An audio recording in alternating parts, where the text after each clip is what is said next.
দেখুন, আপনি এবং আমি কখনোই প্রলুব্ধ হওয়া থেকে বাঁচতে পারবো না। হারাম সবসময় আমাদের সামনে আসবে, আর এটা সবসময় আমাদেরকে আহ্বান করবে। আর শয়তানু ইয়াইদুকুমুল ফাকর, শয়তান তোমাদেরকে দেউলিয়াত্বের প্রতিশ্রুতি দিবে। অন্য কথায়, যখন আপনি হালাল পথে চলবেন, শয়তান আপনাকে প্রতিশ্রুতি দিবে তুমি সুযোগ হারিয়ে ফেলছো, তুমি বঞ্চিত হচ্ছ, সবাই কত মজা করছে, তুমি অনেক মজা করতে পারতে, তুমি আরও অর্থ উপার্জন করতে পারতে, তুমি আরও ইন্দ্রিয় সুখ উপভোগ করতে পারতে। সেই সব সময় আপনার কাছে বিজ্ঞাপন দিতে থাকবে বিকল্প পণ্যের, বিকল্প পন্থার, নিজের কামনাকে চরিতার্থ করার। কিছু যায় আসে না যে কতটুকু কোরআন মুখস্থ করেছেন, কিছুই যায় আসে না যে কি পরিমাণ তাহাজ্জুদ আপনি পড়েছেন, এগুলো কোনোটাতেই আসে যায় না। শয়তান থামবে না। দিন শেষে আপনি তো একজন মানুষই। দিন শেষে কামনা বাসনাগুলো আপনার মাঝে থাকবে, আর শয়তান থামবে না, সে আপনার পেছনে লেগেই থাকবে। শয়তানের একটা কৌশল আল্লাহ বর্ণনা করেছেন। তার মনস্তাত্ত্বিক কৌশলটি হলো যায়্যানা লাহুমু শাইতানু আমালাহুম। শয়তান তাদের কাজগুলোকে তাদের কাছে আকর্ষণীয় করে দেয়। শয়তান আপনার কাছে আসবে, আপনাকে প্রলুব্ধ করবে। তখন আপনি বলবেন, হ্যাঁ এটা খারাপ, কিন্তু আমি তো অনেক ভালো কাজও করি। হ্যাঁ আমি এলোমেলো কাজ করছি, কিন্তু আমি তো নামাজও পড়ছি। আর আমি তো কাফেরও না, তো সমস্যার কিছু নেই। আর এইবার করেই আমি থেমে যাব। এমন না যে আমি এটা করতেই থাকবো, শুধু একবারই করব। এভাবে নিজেকে সব ধরনের যুক্তি দিতে থাকেন, নিজে নিজে এটাকে বৈধতা দিতে থাকেন। আপনার চিন্তায় এটা এখন আর অতটা খারাপ না। আর তারপর যখন এমন মানুষ চারপাশে থাকেন যাদেরকে বলেন যে এটা তো খারাপ, আর তারপর যখন এমন মানুষের চারপাশে থাকেন যাদেরকে বলেন যে এটা তো খারাপ, তারাও আপনাকে বলে, না ভাই কাম অন, এটা অতটা খারাপ না, থামো তো, এরকম কথা বলো না, না আল্লাহ ওইরকম না, আল্লাহ তোমাকে শাস্তি দিবেন না, কেন এরকম হতাশাজনক কথা বলছো, তুমি অতিরিক্ত চিন্তা করো। আপনি তা শুনেন, আর এটা আপনাকে প্রভাবিত করতে শুরু করে। কিন্তু যখন কাজটা করে ফেলেছেন, যেটাই করেছেন, হতে পারে এটা অ্যালকোহল অথবা অন্য কোনো মাদক, এটা কারোর সাথে সম্পর্ক হতে পারে, সেটা যাই হোক, যখন নিজেকে বলেন যে এটাই শেষবার, কিন্তু এটাই শেষ তো না। কারণ যখনই কাজটা ঘটে যায় আর কয়েকদিনের মধ্যে অনুশোচনাও কেটে যায়, তখন মোবাইলে আরেকটা মেসেজ চলে আসে, তারপর আরেকটা দাওয়াত আসে, তারপর আপনি বলেন না এটাই শেষবার, আবারও সেই চক্রে আটকে যান, আর আবারও সেটা করেন, আর তা করতেই থাকেন। শয়তান ঠিক এটাই চেয়েছিল। মানুষ এই চক্র বন্ধ করতে পারে, আল্লাহর প্রতি নিবিষ্ট হয়ে বলতে পারে, ইয়া আল্লাহ, আমার বন্ধুরা কি বলছে তাতে কিছু যায় আসে না, শয়তান কি ওয়াসওয়াসা দিচ্ছে তাতে কিছু যায় আসে না, কতবার এই বিভৎস চক্রে আটকা পড়েছি তাতে কিছু যায় আসে না।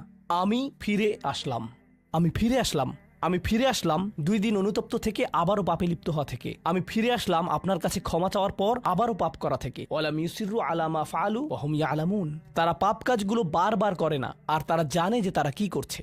আমি সেই লোকদের অন্তর্ভুক্ত হব না। ওয়ালাইসাতিত তাওবাতু লিল্লাযিনা ইয়ামালুনা সাইয়্যাত।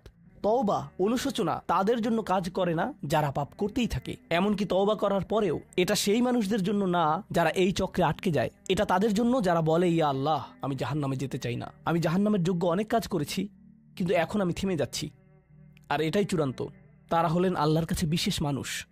কারণ আল্লাহ জানেন এটা কতটা প্রলুব্ধকারী ছিল, আল্লাহ জানেন সেই আসক্তি কতটা শক্তিশালী ছিল, আল্লাহ জানেন পাপের কত গভীরে আপনি ছিলেন, আল্লাহ জানেন আপনার উপর শয়তানের সেই দীর্ঘ নিয়ন্ত্রণের কথা, আর আপনি সেই নিয়ন্ত্রণ ভঙ্গ করতে এবং আল্লাহর কাছে ফিরে আসতে সক্ষম হয়েছেন। আল্লাহর পথে আপনার এই যাত্রা অন্য মানুষের তুলনায় অনেক কঠিন। আপনার সামনের প্রলোভনগুলো অনেক শক্তিশালী, আপনার প্রতি অভিকর্ষের টানটি অনেক বেশি শক্তিশালী, আর এর সাথে লড়াই করে যেহেতু আল্লাহর কাছে এসেছেন, তাই আপনি বিশেষ মর্যাদা সম্পন্ন। এটা মনে করবেন না যে আমি তাহাজ্জুদ পড়ি না তাই আমি অতটা ভালো না, অথবা আমি আরবি জানি না, বা আমি এখনো সম্পূর্ণ কোরআন পাঠ করিনি, আর আমি তাজবিদের নিয়মগুলো জানি না। না না না না না, আপনার বিশেষত্ব এজন্য না যে আপনি 17 বার হজ করেছেন। আপনার জ্ঞান এবং ইবাদতের জন্য আপনি আল্লাহর কাছে বিশেষ না, আপনি আল্লাহর কাছে বিশেষ মর্যাদা সম্পন্ন, কারণ আপনি পাপ থেকে বেরিয়ে এসেছেন, আর আপনি শুধু তার ভয়েই ভীত। এটাই আপনাকে আল্লাহর কাছে বিশেষ মর্যাদা সম্পন্ন করে। তাই আপনিও ইবাদুর রহমান। তো এখান থেকে আল্লাহ আমাদেরকে সম্পূর্ণ বিপরীত দিকে নিয়ে যাচ্ছেন।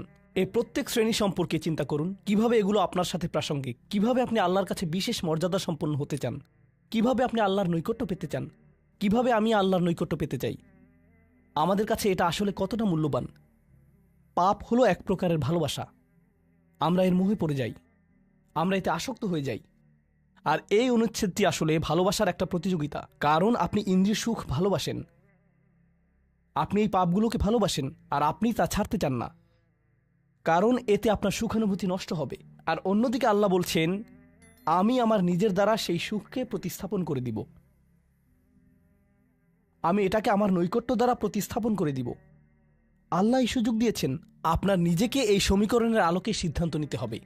আপনি এই পরিস্থিতিতে পড়বেন, অন্য কেউ জানবে না, কেউ জানবে না যে আপনার মাথায় কি সংগ্রাম চলছে, কেউ জানবে না, শুধু আল্লাহ জানবেন। আর প্রসঙ্গক্রমে উদাহরণস্বরূপ আপনাদের কেউ কেউ যখন হারাম সম্পর্কে জড়ান, নিশ্চিত বলছি না, আপনাদেরকে অভিযুক্ত করছি না, কোনো মানুষ, আপনারা না, কোনো মানুষ যাদেরকে আপনারা চিনেন, তারা হয়তো অনৈতিক সম্পর্কে জড়িত, আর আপনি তা থেকে বের হতে চাচ্ছেন। তো আপনি এই আলোচনা শুনে তাকে মেসেজ দিলেন, আমি আর এটা করতে পারবো না। সে উত্তর দিল, তুমি কি আমাকে ভালোবাসো না? তুমি এখন আমাকে ঘৃণা করো? তুমি কি মনে করো যে আমি তোমার জাহান্নামে যাবার কারণ? আমি কি এতটাই খারাপ? এখন আপনি বলছেন, না তুমি অতটা খারাপ না, না আমি তোমাকে ভালোবাসি, তুমি মোটেই খারাপ না, তুমি অনেক ভালো। ঠিক আছে, যদি আমার সাথে সম্পর্ক সমাপ্ত করতে চাও, আজকে রাতে আমার সাথে দেখা করো, আর আমার মুখের সামনে এটা শেষ করো। না, এটা আমি করতে পারবো না। ঠিক আছে, তুমি আমাকে ঘৃণাই করো, আচ্ছা ঠিক আছে, আমি আসছি। এটা আবার শুরু হয়ে গেল। আর এরপর আপনি আবারও তওবা করতে চান। দেখতে পাচ্ছেন, এটা শুধুমাত্র আপনি না, আপনি হয়তো আবেগগতভাবে কোনো কিছুতে জড়িয়ে যেতে পারেন, আর এখন আপনি আবেগগতভাবে ব্ল্যাকমেলের শিকার হচ্ছেন। এর দ্বারা আপনি খারাপ বোধ করবেন। আপনাকে এর বিরুদ্ধে যুদ্ধ করতে হবে, আপনাকে এটা অবদমন করতে হবে, আর আপনাকে উপলব্ধি করতে হবে যে আপনি হয়তো কাউকে হতাশ করছেন, কিন্তু আল্লাহকে সন্তুষ্ট করছেন। আর আপনি এটা শুধু নিজের জন্যই করছেন না, বরং এটা ওই মেয়ের জন্যও করছেন, বা ওই ছেলের জন্যও করছেন যে আপনার মেসেজের জবাব দিচ্ছে। সে আল্লাহর সামনে দাঁড়াবে, এটাও আপনি চান না। আপনি যদি তাকে আসলেই ভালোবাসেন, শুধুমাত্র যদি তাকে কামনা না করেন, বরং তাকে ভালোবাসেন, তাহলে আপনি তাকেও রক্ষা করতে চাইবেন। তো এখন আমরা খুবই অপ্রত্যাশিত স্থানে চলে যাচ্ছি। আল্লাহর কাছে আরও কে বিশেষ মর্যাদা সম্পন্ন? আল্লাযীনা ইযা আনফাকু লাম ইউসরিফু ওয়া লাম ইয়াকতুরু ওয়া কানা বাইনা যালিকা কওয়ামা। এই মানুষেরা যখন তারা অর্থ ব্যয় করে, তারা সকল অর্থ উড়িয়ে দেন না, তারা অতিরিক্ত খরচ করেন না, আর তারা কৃপণও নয়। তারা অনেক বেশি খরচ করেন না, আর তারা অনেক কমও খরচ করেন না। তাদের বাজেট ভারসাম্যপূর্ণ। বাজেটের সাথে আল্লাহর নৈকট্যের সম্পর্ক কি?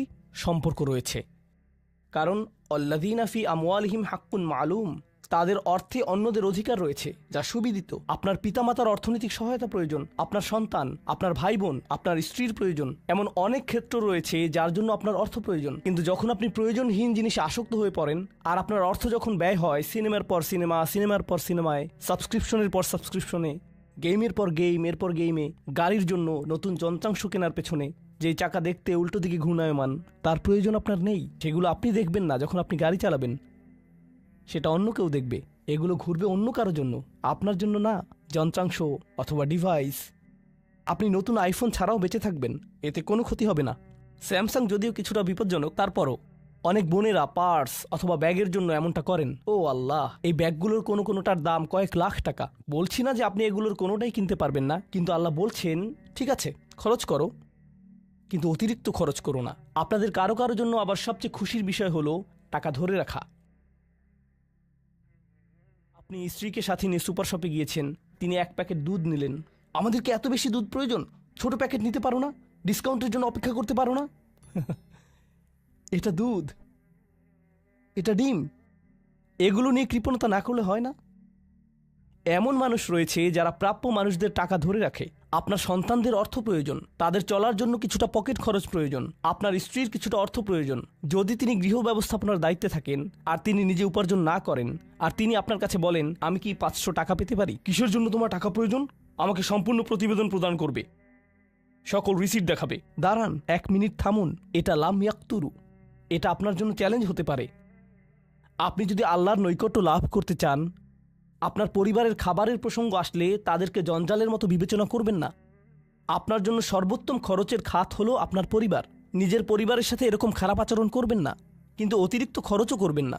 অন্যরা এমন আছে যারা টাকা উড়ায়। আল্লাহ হয়তো আপনাকে কিছুটা অর্থ দিয়েছেন, আর আপনি আপনার 16 বছরের সন্তানকে BMW কিনে দিলেন যাতে সে রাস্তার পাশে লাগিয়ে দিয়ে অ্যাক্সিডেন্ট করতে পারে, আর তারপর তাকে আরেকটা কিনে দিলেন। না না না, আপনি এমনটাও করতে পারবেন না। লাম ইউসরিফু ওয়ালাম ইয়াকতুরু ওয়া কানা বাইনা যালিকা কওয়ামা। তারা একটি ন্যায্য ভারসাম্যপূর্ণ পন্থা অবলম্বন করে এই দুই অবস্থার মাঝে অবস্থানের জন্য।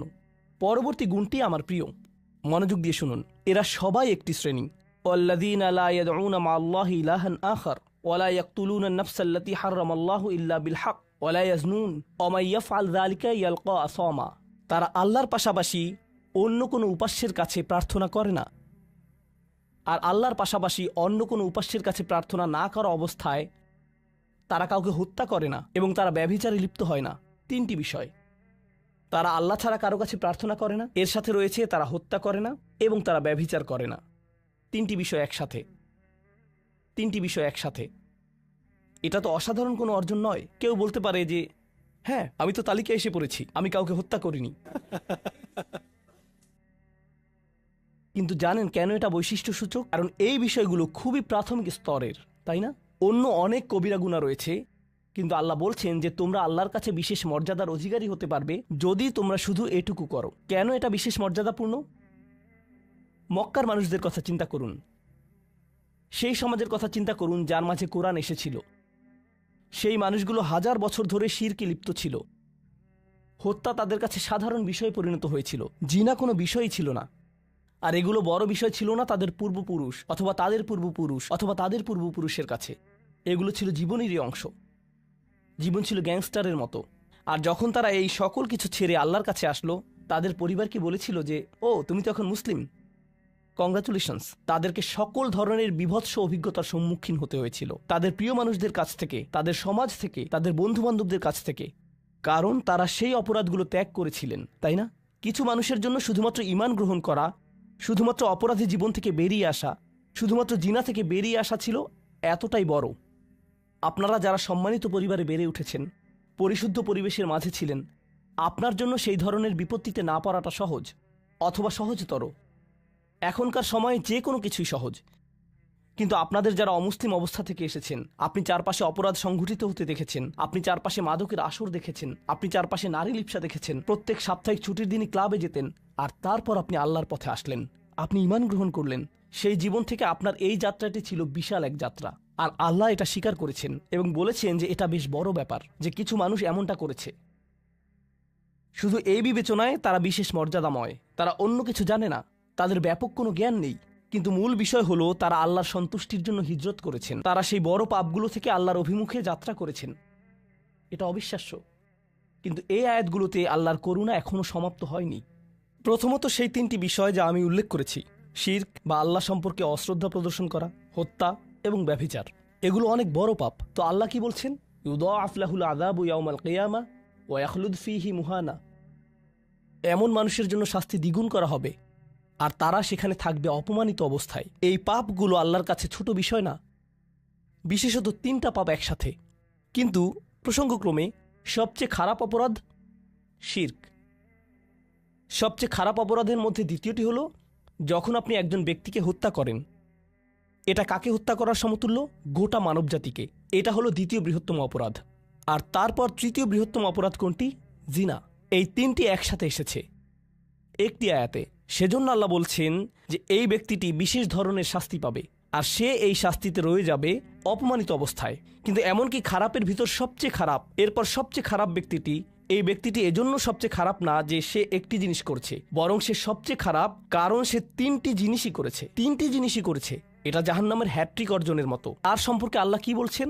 তিনি বলছেন ইল্লা মান তাবা ওয়া আমানা ওয়া আমিলা আমালান সলিহা। অর্থাৎ যে অনুতপ্ত হয়েছে, ঈমানের পথে ফিরে এসেছে এবং তখন থেকে ভালো কাজ শুরু করেছে, তার জন্য নিয়মের ব্যতিক্রম হবে। এটা উপলব্ধি করাটা গুরুত্বপূর্ণ। আল্লাহ বর্ণনা করছেন নিকৃষ্টের মধ্যে নিকৃষ্ট, আর চেয়েও নিকৃষ্ট। আর তারপর বলেছেন এমনকি সেই ব্যক্তির ক্ষেত্রেও যদি সে আমার কাছে ফিরে আসে, আমি তাকে শাস্তিতে নিক্ষেপ করব না। কিন্তু এতটুকু যথেষ্ট না। আমরা কথা বলছি ইবাদ আর রহমানের ব্যাপারে, যিনি অবিশ্বাস্য রকমের করুণাময় সত্তা। তো তিনি তাদেরকে শুধুমাত্র জাহান্নাম থেকে রক্ষা করেই ক্ষান্ত হবেন না, তিনি আরও কি করবেন? ফাউলাইকা ইউবাদদিলুল্লাহু সাইয়্যাতিহিম হাসানাত। সেই মানুষগুলোর মহাপাপগুলোকে প্রতিস্থাপিত করবেন। আর আমি আপনাদেরকে মনে করিয়ে দিচ্ছি সেই পাপগুলো কি? শিরক। ইন্নাশ শিরকা লাযুলমুন আযীম। হত্যা, কাআন্নামা কাতালান নাসা জামিআ, সে যেন গোটা মানবজাতিকে হত্যা করল। এবং জিনা, ব্যভিচার, সবচেয়ে সবচেয়ে বড় পাপ এগুলো। আল্লাহ বলছেন যে পাহাড় সমান তাদের এই সমগ্র পাপ কাজগুলোকে আমি প্রতিস্থাপন করে দিব ভালো কাজ দিয়ে। কিন্তু তারা এখনো কোনো ভালো কাজ করেনি, তারা এখনো নামাজ পড়েনি, তারা এখনো ইবাদত করেনি, তারা এখনো হজ করেনি, তারা এখনো দান করেনি। তারা মূলত যা করেছে তা হলো অনুতপ্ত হয়েছে। আর এখন থেকে তারা ভালো কাজ করবে। আল্লাহর জন্য এতটুকুই যথেষ্ট। তাদের পাহাড় সম পাপগুলো নিবেন, যা তাদেরকে চিরকাল জাহান্নামে নিক্ষেপ করতে অপমানিত অবস্থায়, আর তিনি এই পাহাড় সম পাপগুলোকে নিয়ে পাহাড় সম ভালো কাজে পরিবর্তিত করে দিবেন। এটাই আল্লাহ করবেন তাওবাকারীদের জন্য। আপনিও বিশেষ মর্যাদার অধিকারী হবেন। শুধু তাওবা করুন।